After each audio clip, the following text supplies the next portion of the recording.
Maman a un problème ni. Empoisonné bango ndaku mobimba 6 personnes. Papa, maman et 4 enfants. Bavanda na limité. Oui maman. J'étais en train de crier dans ma chambre. Naïba Kioté. D'accord. Je suis servante de Dieu, je suis apôtre. Là où j'ai dédié une petite nouvelle église. Ok. Ça s'appelle Les Rachetés de l'Éternel. D'accord. Alors, j'étais en train de prier dans ma chambre. C'était les lundis, comme chaque lundi. Dans 4 jours dans la montagne. Ok. J'étais dans ma chambre en train de prier. Et alors, je vois directement la vision. Dieu me montre une émission. Oui. Et dans cette émission-là, c'était une dame qui était en train de parler. Alléluia. À partir de la 5 heures, elle avait mis le vernis rouge. Oh! Cette précision-là, c'est cette précision-là. Dieu m'a montré le doigt. Elle dit ma boko avec le vernis rouge. J'ai dit, ça c'est qui encore? Directement, j'ai écrit ça. C'était au mois de janvier. Mais la date, c'est dans mon cahier. Oui, c'est dans le cahier. C'était au mois de janvier. J'ai noté, j'ai ouvert les yeux, j'ai noté. Alors, quand j'ai fini ma prière, directement le Saint-Esprit me dit, entre dans YouTube. Juste après la prière, donc vers 15 heures maintenant là. Donc, il y a pour mon apôtre à YouTube. Je me dis, bon, je vais voir un peu ici s'il y a quelque chose. J'entre directement dans mon émission. J'ai cliqué dans la émission, il y a l'Endal. Alain Dele, oui. Voilà. Dans l'émission, il y a l'Endele. Je ne sais pas vraiment. Il parlait de quoi, mais il faut avoir de présence dans cette émission. Ah, d'accord. Il a dit émission, Alain Dele, oui. Voilà. Alain Dele, je crois. Il a dit, moment de réflexion, je me souviens plus tellement de message, n'a pas fait oui. Mais tu es en train de parler de quelque chose, il faut ça ma cambo. Et puis, quand l'émission nous présentait un peu produit, non, c'est ma camboudine, parce que posera sur la question sur l'actualité. Sur l'actualité, tu avais répondu sur les questions d'actualité à cette époque-là. Et d'ailleurs, sur les camboudines, tu avais dit tellement non, pas mes caca pour ça, pas soit comme ça. Mais ce qui m'a fait vraiment beaucoup tiquer, et là, écoute, ma cambo pour le bâtir. Il s'agit d'abord pour voir comment la présence là, d'accord, dans l'émission. Avec la vernis rouge. Yes, Jésus. Seigneur. Et Dieu me dit, tu vas voir cette dame-là. Alléluia. Cette dame-là, si tu es plein, tu cherches là où tu fais les traitements, va chez cette dame-là. Et Dieu me dit, je t'avais dit que je vais élever les femmes. Amen. Je t'avais dit que je vais élever les femmes. Cette femme-là est parmi les femmes que moi je vais élever dans cette Merci Jésus. Amen. Parmi les gens que moi je vais élever dans cette nation, dans le domaine naïf. Amen. Maman, pendant qu'elle zobondela, Seigneur a talisi engai. Amoni elongi nanga. Amoni maboko nanga na vernis ya rouge. Seigneur a ebisi ekende ko luka mwana mwasi oyo. Na nzela ya mwana mwasi oyo nde bokozwa solution na problème ya poison wana. Et pendant la prière, Nzamba zo yebisa ye mwana mwasi oyo omoni aza parmi bana basi oyo ngana ko tombola na mboka oyo. Na domaine na ye na komatisa ye makasi. Pendant ba rapport na intimité na yo ozoyoka pe moto ezosala. Moto ana tango ezosala on intimité oyoka pe crampe na côté gauche. Plus frottement ezosala plus yozoyoka douleur na côté gauche et puis ozoyoka moto pendant l'intimité. Bonsoir maman Cathy. Donc voilà. Je reviens vers vous pour d'abord dire merci. Merci par rapport à ce que j'ai vu comme résultat par rapport au traitement que j'ai reçu au cours de cette cure qui m'a été prescrite dans votre cabinet. J'avais vraiment des soucis, j'avais des mal de dos, Et ces mal de dos là ont conduit même à des conséquences vraiment flagrantes, dans le sens où je devenais un peu soucieux, parce qu'il était aussi difficile des fois d'être performant au cours de rapports. Et ça se fait que quand je suis arrivé, au prescrire Ngai, pour ceux-là qui vont suivre en lingala ou en français, excusez-moi,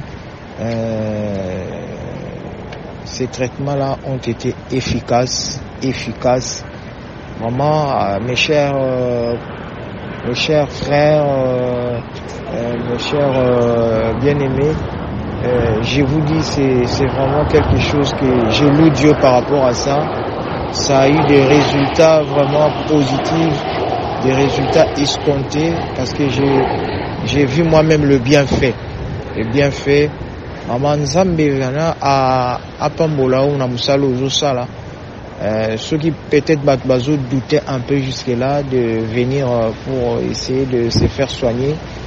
Vraiment, ce n'est pas la publicité, c'est pas une pub que j'ai fait, mais ce n'est qu'un témoignage que je suis en train de rendre. Infection et même douleur na bas ventre. Infection et pas à mobile et même ba douleur na testicule. Ozoka ba testicule les osala lokola mingai, lokola pasi, lokola ba crampe. Ezali ba signe infection. Et pas ba si mingi hormona na ba lèvre, hormona et paloami. Omoni so muto aziki na faire et que poso elongwe. Oko remarquer on a ba lèvre na et longo li oposo et paloami. Et pas moi mobile okomona na mutu ya bâton de Moïse non et sali ba bouton moko mike na mutu. Maison Kati eza ya bana ya Congo. Maison Kati eza ya bana ya Congo. Maison Kati do eza ya bana ya Congo do. Maison Kati do eza ya bana ya Congo do. Tozana ba projet belé eza nango naturel. Mwamba papa wana makasi ya ba papa Tanga bio Isukisa pommade élargissante Pona ba papa Pirito Voir clair FD purge ba produit à Maison Kati yango wana Tanga Maison Kati amemeli biso ba produit naturel ya bien oyo ko traiter nzoto na biso malamu mingi koleka. Plus de détails, kende na Kintuka Pêcheur, avenue Maindombe numéro 99. Référence Carrie Grèce.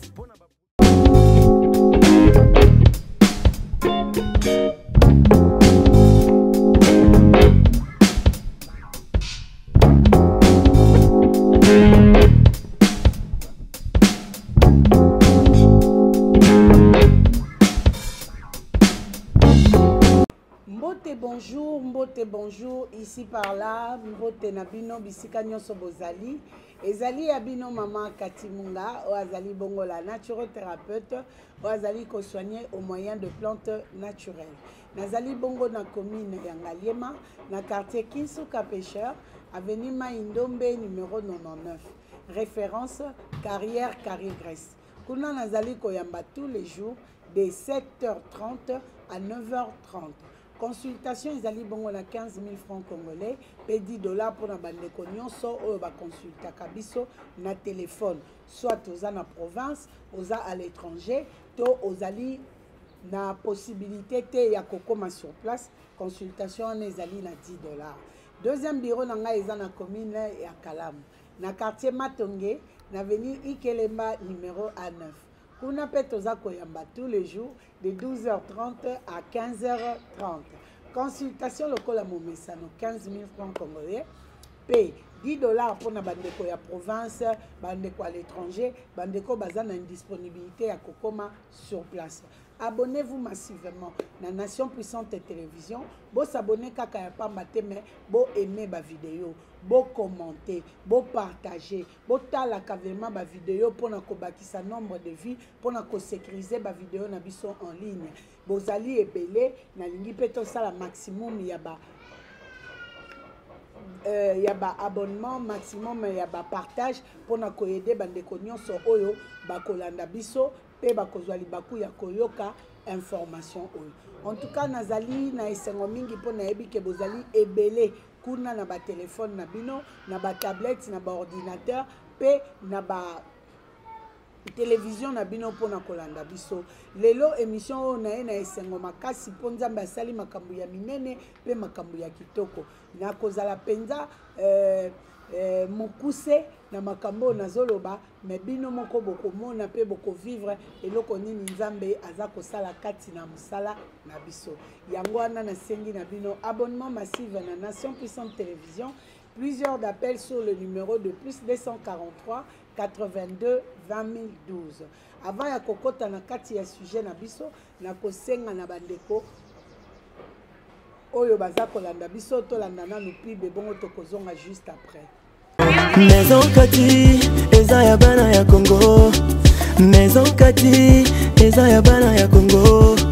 Maison Kati do, eza ya bana ya Congo do. Maison Kati do, eza ya bana ya Congo do. Tozana ba projet belé, eza nango naturel. Mwamba papa, wana makasi ya ba papa Tanga bio, suki sa pommade élargissante. Pona ba papa Pirito, voir clair. FD Purge ba produit la Maison Kati yango wana Tanga. Maison Kati a memeli biso ba produit naturel ya bien oyo ko traiter nzoto na biso malamu mingi koleka. Plus de détails, kende na Kintuka Pêcheur, avenue Maindombe numéro 99. Référence Carrie Grèce. Oui, tozongi na kati émission na biso, lelo bomona nga penda awa esengo makasi. Esengo makasi naza nango boye batina nango na bakota suka. Na lobela no bakisi e bongo boye ba pourquoi na insistaka boya na Maison chez Kati. Pourquoi na insistaka bomela bakisi ya Maison chez Kati. Pokolo Yesu aebinga na bakisi o na tiaka le sang de Jésus po na yebi ke Jésus Christ n'échoue jamais. Place ba limite na nga esuki bonzambe na bonzambe ebandi yango wana soko zolanda nga koza parate ya nazali pamboli pona yo koza paranga to ayepe na lipamboli pona yo do ilandanga pe na bokebi commentaka botika kotindela nga ba commentaire na privé na WhatsApp toza na besoin ba commentaire kuna na kati émission po bato nyonso bamona soki mpe oza na témoignage tia yango kaka kuna na kati émission po esunga bandeko nyonso oyo bayebi te bamona biso te bayoka biso te bayebake mosala ezali. Lelo toye kolobela nini tozali na deux témoignages. Témoignage ya liboso ezali ya infection urinaire et puis témoignage ya mibale ezali ya hémorroïde. Lelo toza na témoignage ka ya voice, lelo batindeli biso vidéo te. Lelo toza na témoignage ka ya voice, yango tokotiela bino. Bandeko na ngai bino bato boza na ba problème ya ba infection urinaire.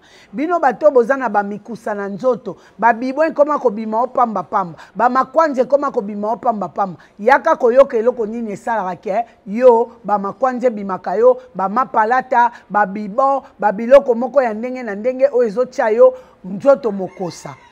Bolandanga malamu. Ndenge nini okoyeba ke oza na infection urinaire. Infection urinaire ezali na plusieurs symptômes. Entre autres, eza ba symptômes onangi na tangela bino siko. Mutu aza na problème ya infection urinaire. Oko remarquer nini? Oko banda koyoka mokosa. Mokosa ano koyoka ngona momani. Eza na moment oyo outi ko sukola. Ozo pangusa nzoto po opakola mafuta. Omoni momana eza na mwa 2 minutes moko boye.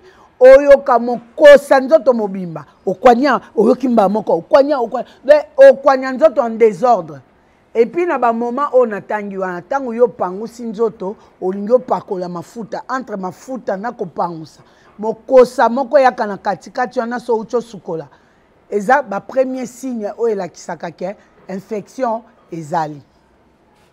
Oko remarquer lisusu nini? Oko remarquer masuba na yo ekomi kosala pilipili. Soko kyo suba ozoka pilipili na masuba. Ezo sala o penza moto. Et puis tango ozoka pilipili na masuba na omona nini? Okomona lisusu masuba no esika ezo kita ezo sala fulu makasi lokwa tembo. et puis mafuta masuba na yo et comme une coloration makasi lokwa Turbo King masuba penza comme très coloré très foncé et puis foulou penza soko souvi na kive au moni pe kive comme foulou ata pe so soubi na nzela na se ozomona penza foulou makasi.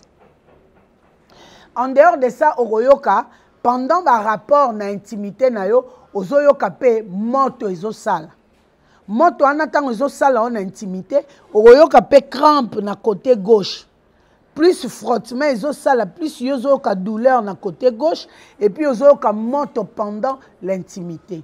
Mwana mobali tango akolinga a éjaculer akoyoka pilipili na éjaculation na ye. Sikoyo tango bokosi sa rapport omona mwana mwasi soka kyo sukola oyo okyo suba oyo ki pilipili lisusu soki mpo ozo sukola mai ozoyoka pe pilipili ezali ba signe ya infection. À part ça oyoka douleur na bas ventre mwasi lokola mobali infection ememaka douleur na bas ventre infection epa ya mobali ememaka pe ba douleur na testicule ozoka ba testicule ezosala lokola mingai lokola pasi lokola ba crampe ezali ba signe ya infection.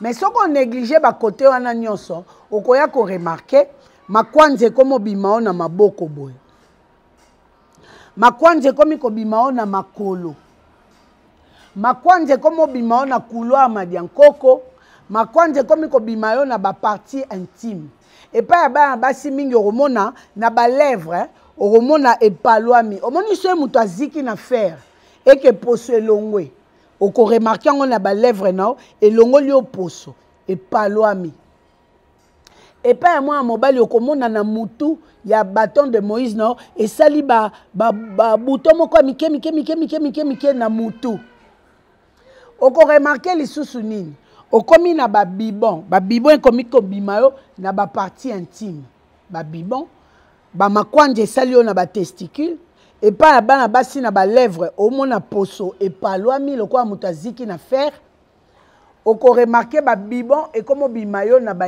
na se ya mapeka et puis makwanja na se ya mapeka makwanja pe zo bimayo entre les jambes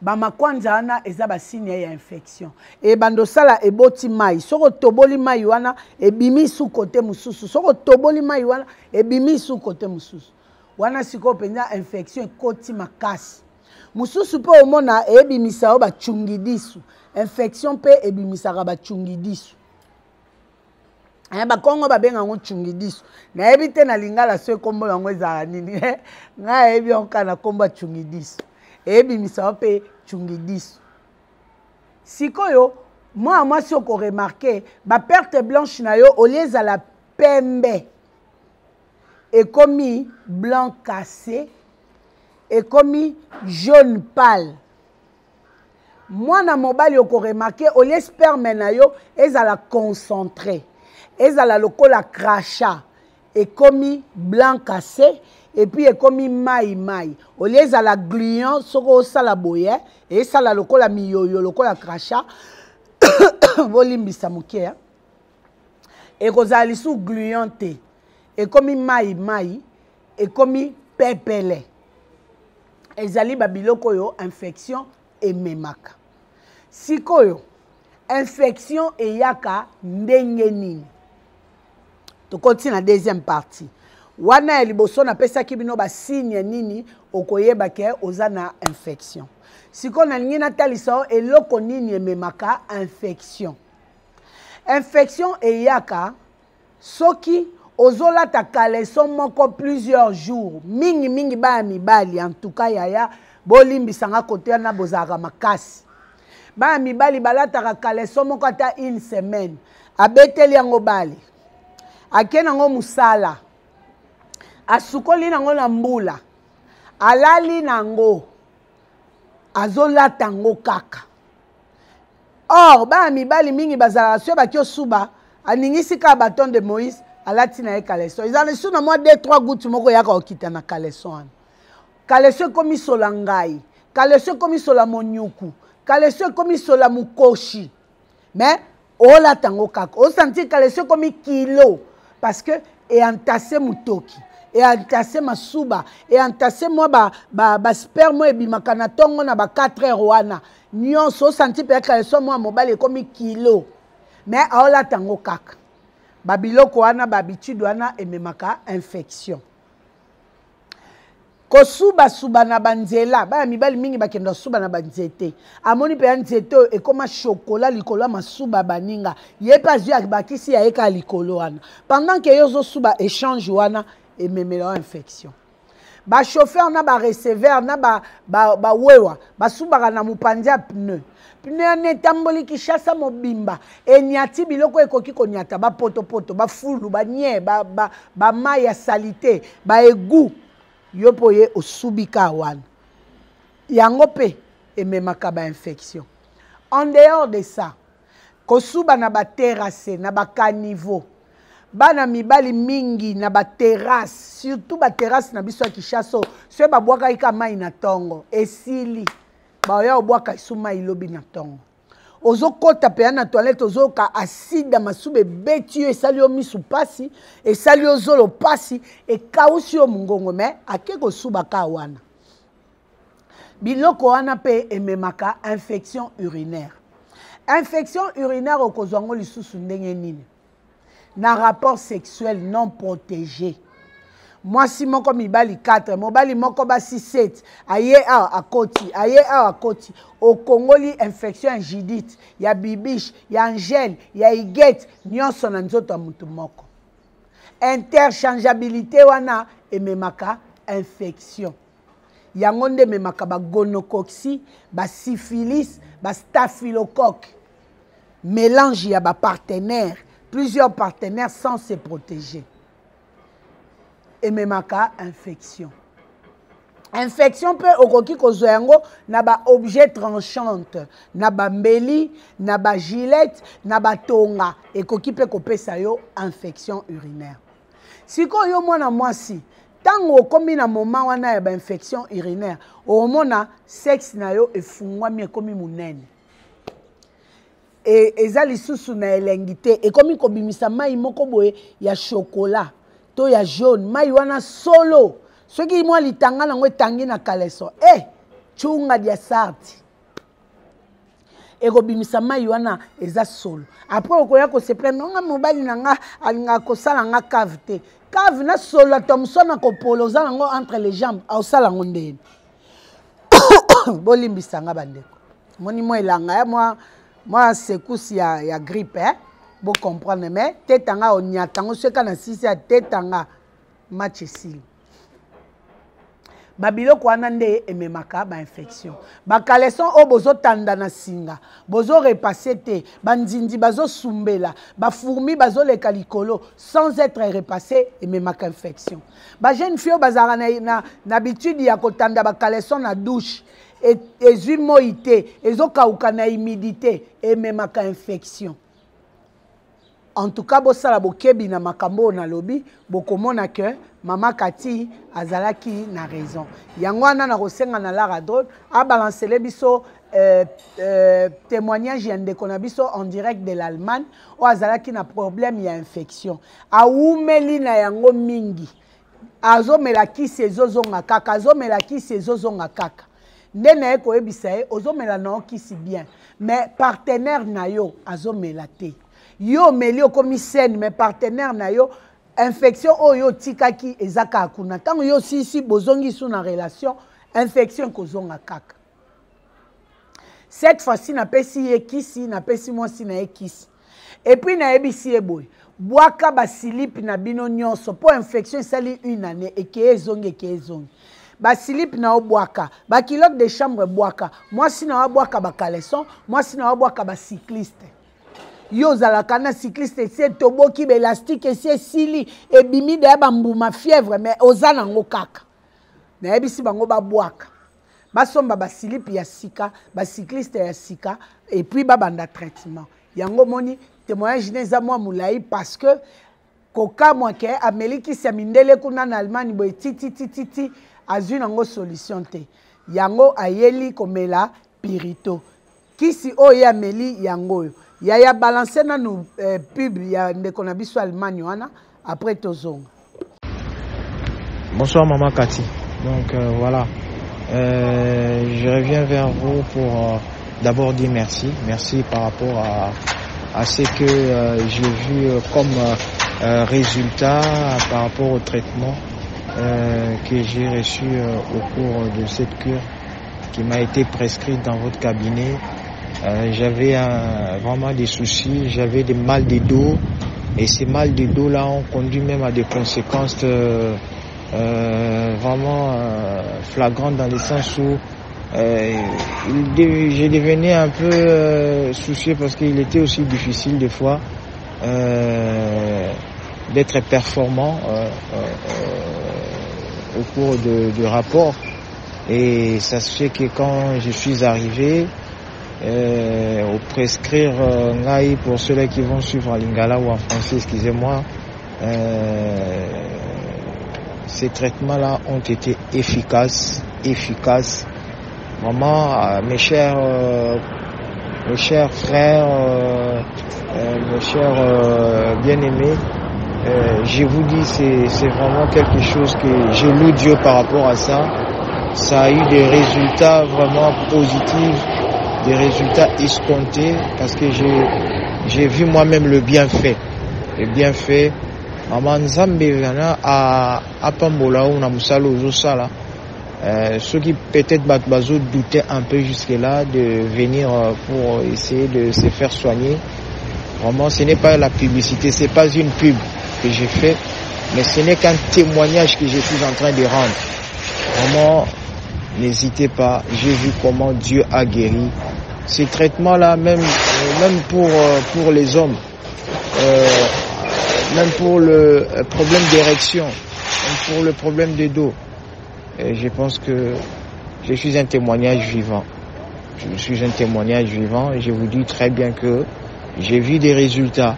J'ai vu des résultats à ceux-là qui sont encore réticents, à ceux-là qui hésitent encore, à ceux-là qui ont honte. On n'a pas honte par rapport à la santé. Santé, bah, ok, la sonité.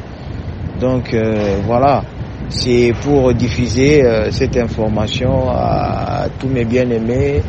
La bande de Gogno sont en Aïkara pour témoigner. Merci par rapport à ce que j'ai vu, ce que j'ai reçu. La santé n'a pas de prix. La santé n'a pas de prix. Tu peux dépenser, mais pour un bien-être. Et puis voilà. Dieu nous donne la sagesse. Dieu agit. Ouais, mais Dieu a donné aussi l'intelligence et la sagesse à ceux-là qui ont la capacité de faire de bonnes choses. Vraiment, cette court témoignage va aider quelqu'un. De loin ou de près, quel que soit le point où tu peux être, vraiment, ça va apporter vraiment du réconfort, un rétablissement, et je crois que par la grâce de Dieu, je souhaite pour ceux-là qui sont vraiment dans ce genre de douleurs, de maux de dos, n'attendez pas à ce que la situation s'empire pour que Oya Bani, ça, on ne dit pas que c'est trop tard, mais il faut hâter les pas pour que voilà, Zamba Sungayo Bani, maladie nyonso, Zamba P sera toujours maïle, naba spécialiste, naba Oyo Bazana Douate, wana Basalam Salana. Pour moi, Maman Cathy, pour une fois de plus, voilà, c'est pour témoignage. Nzambe Bena Pambola, merci beaucoup, merci. Moi, je suis pas au Congo, je suis à l'étranger. Je me réserve de dire le pays dans lequel je suis, mais je suis vraiment à l'extérieur. J'étais à Kinshasa, je suis venu dans le cabinet à Matongi, à Kalam. Voilà, c'est vraiment ça, quoi. Soyez bénis, bonne journée à tous. Bonjour Maman Cathy, j'espère que nous sommes battus là. Moi, Gilberto, pour un traitement, ils ont des ritoko, l'objet n'a aussi ça symbole. Oetikali eza maboka nzambe mais ezokende bien eleo na yeba kaka kisi ya mabandi eza na combien tetanga pesa na combien merci. De retour sur ce plateau na bandi bolandi publicité pardon bolandi témoignage ya ndeko na ngai ya mobali kuna na Allemagne alobai na tanga kombo na ete na boyi na ngape ko tanga kombo na tieli bino ka témoignage nde ye moko alobi papa na biso amelaki nini ameli pirito. Pirito oyo esoignaka ba infection urinaire. Esoignaka staphylocoque, gonocoxie, varicocèle, syphilis, bleunorragie et soignera yango. Yango Amélie yango 36 bouteilles pour la cure il y a 18 jours. 18 jours, on met la bouteille moko na tongo moko na pokwa, moko na tongo moko na pokwa, moko na tongo moko na pokwa pendant 18 jours. Hier Amélie 36 bouteilles, moi si n'avais pas Amélie 36 bouteilles. Ndeboyo qui siko témoignage nae après 2 mois, il y a observation, ndé atindeli biso témoignage. Azwa ki bakisi oyo depuis le mois de mars, fin mars. A observé ndenge ezala kaka Amélie après zongi alingaki a observé atala soki ki libela et voilà les témoignages à tindeli biso na nzela ya Pirito. Alors Pirito o eza antibiotique moko ya makasi bolimbisi antibiotique ya makasi o eza ko soigner ba infection urinaire o ewumela o ekenda kezongaka to soigner yango na Pirito. Tokoti siko na deuxième témoignage na biso ya papa Gilbert boyoka pe moko alobi bonjour maman Cathy ezanga papa Gilbert en direct de France atindeli biso témoignage na ye azaki komela traitement na ye ya hémorroïde a commis na niveau ya sembola donc a commis presque na suka ya traitement na ye po kisi na biso ya suka yango sembola alobi traitement ezokende bien makambo na nzoto ezokende bien azalaki na problème ya hémorroïde etungisi ndeko na nga oyo ya mobali ememeli ye faiblesse sexuelle éjaculation précoce. Maman komi ko déclarer mobali nanga likambo nini ozalaki boye te ndenge nini okomi kokata banzadi ndenge nini okomi ka okoti osilisi ndenge nini okomi agent ya Monisco obetaka ka kumoko osuka ka na quartier 1 luzizi la bamona ka olisu te mangengenge bamona ka olisusu te na lembi situation oyo kende kolanda mwasi wana mwasi na ye moko mutu alandaki émission atindeli mobali na lien abi benga mama wana nazomona batu ba témoigner naomona batu bazoloba ke bakisi neza makasi benga ezwa traitement parce que ngana yo tozalaka boyete na yebelaka boyete na lingi na nga yo koma Jean Monisco te to suka kana bawaniko na boyi nde papa Gilbert azuma kamuna maboko abengi ngai mama katinga constipation awa ekeye zongi ngai awa na ebisi yo ba gaz oza na idete ba gaz na musala moyena zwa pause na vanda na baninga ezate tellement ezobimanga en désordre et comme tiana nga moko mal à l'aise na koma na pause na kendo vanda ka côté na nga moko po gaz na butunde mama zoyo kango Alimbo la main de fer à kosa. Donc, chambre solo alimbondo ozana idete. Yango wana na lobi, mama soka komi na niveau yo, c'est qu'aza na raison. Na tia na se, na benga yo, na zwa traitement nanga. Papa Gilbert azwa kini. Azwa ki tanga bio. Mama na bango. Oyo azati mama ya rebo, tanga bio. Azui tanga bio, tongo pokwa 5 jours. Tanga sisi na tanga bio, azui sipokate, ebaka. Ebaka ngoku yangwa ozume, ozume Diego, ebaka ezalaki te po ba ingrédients banda okokate. Yango moni na ndo tiangwa te, ebaka yangwana, eye tozo sala déjà. Donc a ozwe bino zoom kune pa Diego, bomona, ebaka eza déjà en place, oto benga ka sipokate. Abaki sipokati na etongo pokwa tango asilisi kobaka sipokati aye kotongola FD oyo atongoli bouteille moko atiede na tongo pendant 2 jours et puis tango asilisi nde aye kokoma na sembola purge yango alobi mama nakomi déjà na sembola mais na besoin na yeba prix ya pomade ya suki na tetanga. Donc yango sembola oyo batongola kango pendant 4 jours. Demi na tongo kirnao esili. Yango wana tchela bango témoignage et puis otiaki déjà limsa pa Chantal. Donc pona makambo etali hémorroïde interne tout externe o mosombe bimakanga o nasala rasela makila makolo crampe makolo chaleur mukongo kosimba te nasembwa makate natengama nakomaka mutu a Monisco yaka na maison chez Kati traitement ezali sikoyo botuna nga nini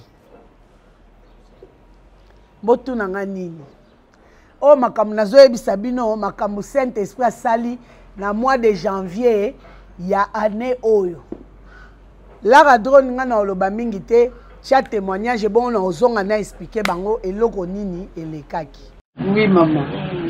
J'étais en train de crier dans ma chambre. Naïba Kyoté.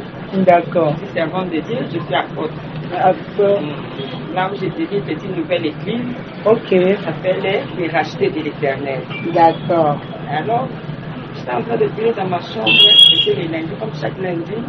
Chaque jour dans la montagne. Ok. J'étais dans ma chambre en train de prier. Et alors, je vois directement la vision.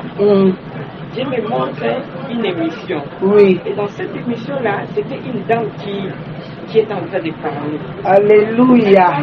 Elle a dit la tête, elle avait mis le vernis rouge. Oh! Cette précision-là, c'est cette précision-là. Dieu m'a montré vos doigts. Elle dit ma boko avec le vernis rouge. J'ai dit, ça c'est bien encore. Directement, j'ai écrit ça. C'était au mois de janvier. Mais la date, c'est dans mon cahier. Oui, c'est dans le cahier. C'était au mois de janvier. J'ai noté, j'ai ouvert les yeux, j'ai noté. Alors, quand j'ai fini ma prière, directement le Saint-Esprit me dit, entre dans YouTube. Juste après la prière, donc vers 15h maintenant là. Donc, il a posé mon apôtre à YouTube. Je me dis, bon, je vais voir un peu ici s'il y a quelque chose. J'entre directement dans mon émission. J'ai cliqué, dans la émission, il y a l'Endal. Alendele, oui. Voilà. Dans la émission, il y a l'Endele. Je ne sais pas vraiment, il parlait de quoi, mais il a dit qu'il y a caca, il va avoir de présence dans cette émission. Ah, d'accord. Il a dit émission, on va tout ça, Alendele, oui. Voilà. Alendele, je crois. Il a dit, comment l'élection, je me souviens plus tellement de ma message, n'a pas fait ça, mais tu es en train de parler de quelque chose, pourquoi ça n'a pas ma cambo. Et puis, na 4 émissions, nous présentons un peu produit, non, c'est ma cambouni, parce que poser la question sur l'actualité. Sur l'actualité, tu avais répondu sur les questions d'actualité à cette époque-là. Et d'ailleurs, sur les cambouni, tu avais dit tellement non, pas mes caca, pas bombisa, pas tala, soit comme ça. Mais ce qui m'a fait vraiment beaucoup tiquer, et là, écoute, ma cambo pour le bâtir. C'est-à-dire d'abord pour voir comment la présence là, d'accord, dans l'émission. Avec la vernis rouge. Yes,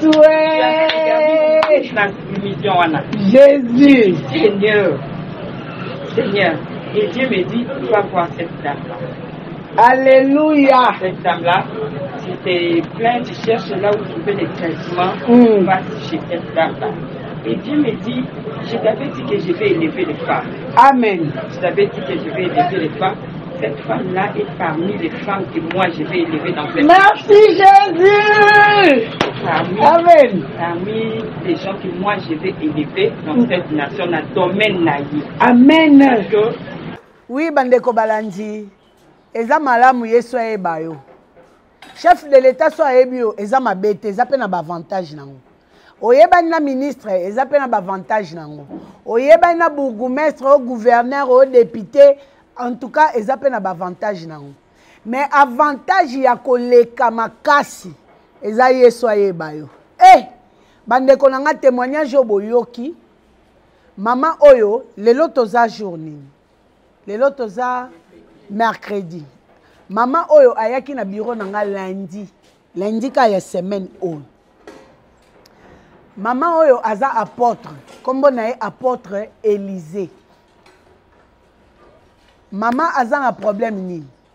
Empoisonné bango ndaku mobimba 6 personnes. Papa, maman et 4 enfants. Bavanda na limité. Comment na maman oyo baza bato baza na vie aisée. baza na mwa mbongo na bango moni bato baza stable bato stabilité oyeba ye na teinture oyeba ye na mwa montre oyeba ye na mwa parfum oyeba en tout cas muto azalaka bien abunga na ete ata aza simple oyeba ye ke muto yo aza posé mama oya ye nzoka ayaki samedi nga lokwa samedi na salaka te assistant na nga yangi ya malobi boya lundi mama Katia salaka lundi et le lundi mama na ye tango mama na aye na yambi ye pe kande na yamaka bonjour mama boni boza bien ayaki na mwana na ye ya mobali mwana na ye ya mbinga penza lokola aza na bataya ba basketteur mama ayebisi nga nini bazalaki empoisonné bango nyonso 6 et poison wana bameli bakisi bakei na ba grands hôpitaux na biso de la place na boyi nanga kotanga kombo po ezala te ke o a minimiser hôpital na biso bake hôpital mo ya munene na Limete bake hôpital moko ya munene na Gombe bake hôpital moko ya munene na ville na tanga ba kombo te po ezala ya zolo ba hôpital na biso ekoka na ya pona o critiquer batute bake na 3 grands hôpitaux na biso ya Kinshasa awa bazui traitement contre le poison mais ba symptômes wana ezosila te eumeli ba symptômes ya poison eza ba symptômes ni gorge sèche vertige déséquilibre fatigue générale manque d'appétit douleur na bas ventre ba diarrhée moko ya noir misusu ku basanzaka makila mususu pe ozosuba makila mususu pe douleur ya estomac oza na idée te ulcère moko comme pas possible essoufflement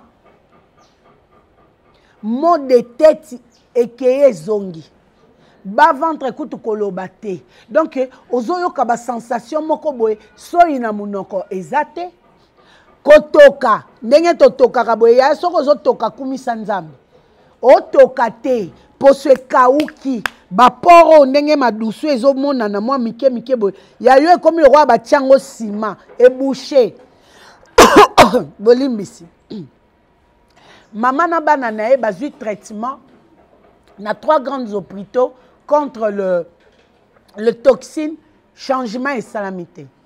Et maman était dans la prière dans le mois de janvier 2024, pardon. Maman, pendant qu'elle zobondela, Seigneur a talisi engai. Amoni elongi nanga, amoni maboko nanga, na vernis ya rouge. Seigneur a ebisi kende ko luka mwana mwasi oyo. Na nzela ya mwana mwasi oyo nde bokozwa solution na problème ya poison wana. Ngaya ngani na ebite. Mama na asisi ko sambela, Seigneur a ebisi akota na YouTube. Akoti na YouTube akuti nga nazo sala émission ngai na papa Alain Ndele na janvier. Alobi makambo ku tozaki koloba e intéressa ki ete. Eloko esala ki nzoto malili komona maboko ya monaki na vernis wana ya rouge na elongi wana. Seigneur a ebisi kende komona mwana mwasi wana. Et pendant la prière, nzamba zo yebisa ye mwana mwasi o omoni aza parmi bana basi oyo ngana kotombola na mboka oyo. Na domaine na ye na komatisa ye makasi. Yaya tika kotiela nga ba bâton sur le roue na yebisaka bino ta nzambe soki ekoki ata otongi mire akotobolela nga lidusu ata otie ngomba akokontourne ngai ata otie libulu akotiela nga dale likolo na leka. Donc yo muto ozobundisa nga na réputation yo muto ozobundisa nga kati ba prix na ezebele atekaka biloko cher osa musala pamba Yesu ayebinga. Apôtre Élisée a salinga chair de poule tanga oloba malili baninga bana mutu chair de poule toninga nzoto ba oloba teke o président Félix Tshisekedi a ebio ba oloba le Père céleste le créateur de l'univers Jésus-Christ de Nazareth ayebinga na kombo nanga atindelinga mutu mais yo zo continuer ka ko bundisa ngai moi mwasi wana zaka ndumba moi mwasi wana zaka makamabe moi mwasi wana zaka cher o bo malheur oyo eza ntan na nga yesu asi apelisi mwinda ata yo osali ndenge nini luvunu esimba te. Donc bino bato bobundisa ngai te bobundisa nzambo atinda ngai. Bobundisaka yesu abenga nga na musala oyo. Musala oyo ezaka priorité na nga te. Nga nazalaka na nga bureaucrate. Na longwe musala oyo na kotia. Na longwe musala oyo na kotia. Mais na 2015 Jésus Christ alobi esili awo. Na luka musala do, na sala boye do, na luka boye do, na tika kozwa te malgré ba relation na téléphone, malgré ba excellence ba député ba nani muto azwanga azate. C'est alors que nalobi nazala na musala nga maboko na sala ya robatama na tiango nano en pratique en attendant pour nazwa ndenge ya ofuta ndaku, ndenge ya ofuta classe a mwana, ndenge ya kolia. Depuis na kota na attendant na ti lelo na tikala. Donc yo muto bundisa nga tia na yo na se nzamba oboma yo pamba. Oboma yo. So oza na besoin vi na yo za mulai sa makambu na yo tika ngai. Yo muto olobi nga na otika ete to okunda yo.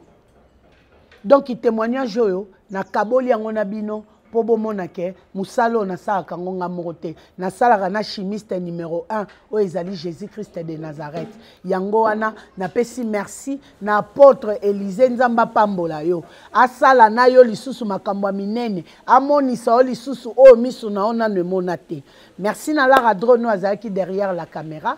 Merci na évangéliste Michel pour na apport na ona musala nanga. Merci na papa Gilbert pour na témoignage. Merci na ndeko nanga ya Allemagne o totangi kombote pour na témoignage na yo. Bino pe ba o botikali bomela déjà bakisi ya maison chez Kati. Botinda non témoignage te. Botinda témoignage na bino na kotia yango ekosunganga makasi. Merci na ba consommateur ya maison chez Kati. Merci na assistance ya Giro autrement dit Casimiro. Merci na noko na bango